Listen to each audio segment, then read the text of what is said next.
Fratelli Tutti, which translates as Brothers and Sisters All, is an encyclical written by Pope Francis and released on October 3rd, 2020, in which he uses the See, Judge, Act method.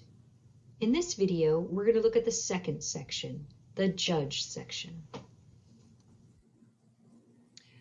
The Judge section in the See, Judge, Act method is when we ask, what does our faith have to tell us about the situation?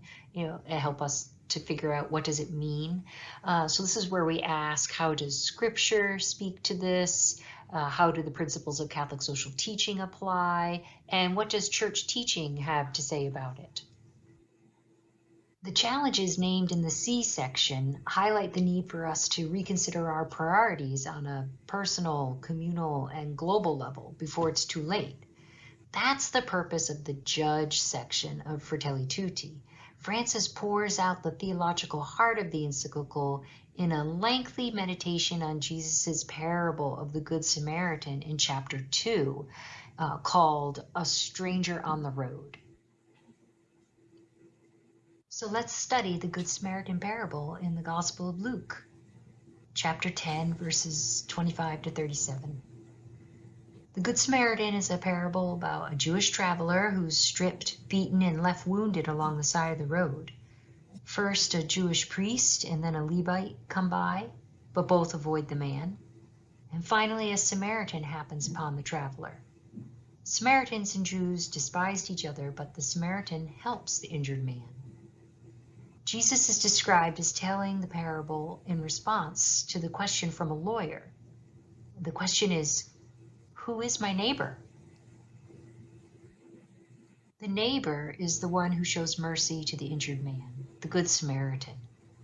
The parable is a lesson not solely about charity, but also a transformative encounter of mercy. The Pope provides a detailed description of each character in the story so that the reader can ask, who am I? Who are we in the story?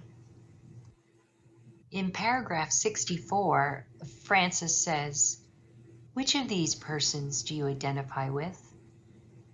This question, blunt as it is direct and incisive.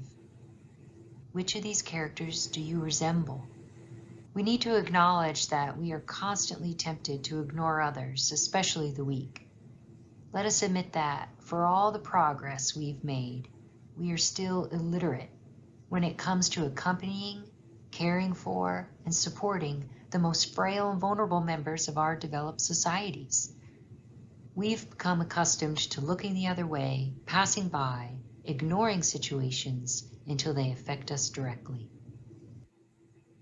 The parable clearly does not indulge in abstract moralizing, nor is its message merely social and ethical. It speaks to us on an essential and often forgotten aspect of our common humanity, that we are created to love. Whether the suffering we encounter is racial injustice, sickness, poverty, or exhausted politics, only love, born of compassion and sacrifice, will bring aid to our afflicted sisters and brothers. The parable provides a poignant examination of our interior selves through its characters and their responses to injustice and even evil. There are robbers there. Are we robbers? How should robbers be dealt with? Are we merely passers-by? Are we the injured man? What inhibits us from being good Samaritans? Pope Francis instructs us, all of us have a responsibility for the wounded. It is, after all, in the stranger, the prisoner, the hungry and thirsty, the sick, that we find ourselves meeting Christ. Francis encourages us in Fratelli Tutti when he says, each day offers us a new opportunity, a new possibility. We shouldn't expect everything from those who govern us, for that would be childish. We have the space we need for co-responsibility in creating and putting into place new processes and changes. And when next we find ourselves on the road and we encounter a stranger, may we have an open heart. May we be open to finding ourselves. That is, to let us discover again the things truly worth spending our lives for by loving our neighbor. Francis goes on in the next chapter to teach about love, which is essential to his approach to fraternity and social friendship. The spiritual stature of a person's life is measured by love, he writes in paragraph 92. All of us as believers need to recognize that love takes first place, he writes. Love must never be put at risk, and the greatest danger lies in failing to love. This love must grow beyond family and nation to include strangers and all people into a friendship where the worth of every person is acknowledged. Fraternity grows into a universal love that promotes others when our connections are cultivated through learning skills and dialogue in order to defeat what Francis calls the virus of radical individualism, as well as recognizing the values of reciprocity and mutual enrichment. Based on universal love and recognition of the inherent dignity of every person, we have an obligation to ensure that every person has enough opportunities for development. And Francis says this requires re-envisioning how we share property to ensure that each person has what they need to live with dignity.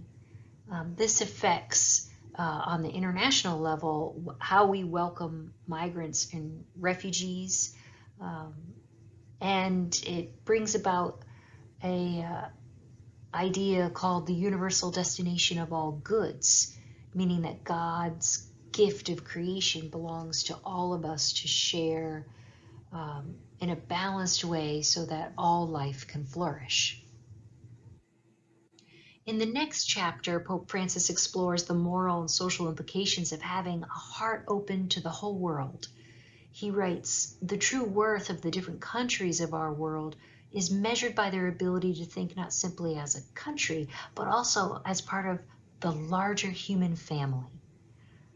Pope Francis first considers immigration, explaining that until the conditions which force people to migrate are collectively addressed, nations should have a fundamental openness to welcoming and protecting and integrating their neighbor, the migrant or refugee. He goes on that immigrants bring new cultures into society that should be considered as a gift, and cultural differences shouldn't be erased but always celebrated.